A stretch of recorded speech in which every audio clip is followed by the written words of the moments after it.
స్వామి మధ్యాహ్నం భోజనం మా ఇంట్లో ఏర్పాటు చేశాం, వెళ్దాం పండి స్వామి. మనం కూడా అబ్బా భిక్ష అనాలి. ఏ స్వామినే కదా స్వామి, ఇవన్నీ ఇప్పటి నుండి తెలుసుకుంటాలే స్వామి. 10 అయిపోతుంది, వెళ్దాం పండి స్వామి. ఆహా స్వామి, నువ్వు వెళ్తా ఉండు, కొద్ది పని ఉంది, నీ వెనకాలనే వచ్చేస్తాం. నీకేం పని ఉంది స్వామి? స్వామి నీకు తర్వాత చెప్తా స్వామి, నువ్వు వెళ్తా ఉండు స్వామి, మేము ఇచ్చేస్తాం. మంచి వెజిటేబుల్ హోటల్కి వెళ్దాం స్వామి. ఆ స్వామి ఏర్పాటు చేశాడు కదా స్వామి. స్వామి వాళ్ళ ఇంట్లో నేను తినను స్వామి. ఎందుకు స్వామి? వాళ్ళది వేరే కులం. మాలలో ఉన్నారు స్వామి, ఇలా మాట్లాడడం చాలా తప్పు. తప్పు ఒప్పుకో, వాళ్ళ పూజకి రాను, వాళ్ళ ఇంటికి రాను స్వామి. మాల వేసుకున్న మనలోని దుర్గుణాలు జయించడానికి.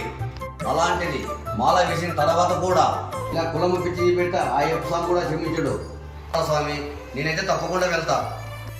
వద్దులే స్వామి, మిమ్మల్ని ఇబ్బంది పెట్టడం నాకు ఇష్టం లేదులేండి స్వామి, వద్దులేండి స్వామి. సొంత అన్ననే రావద్దంటున్నావా? అన్న మాల వేసిన ప్రతి ఒక్కరికి అయ్యప్ప స్వామి తండ్రి అయితే మాల వేసిన మనందరం అన్నదమ్ములు కాదా?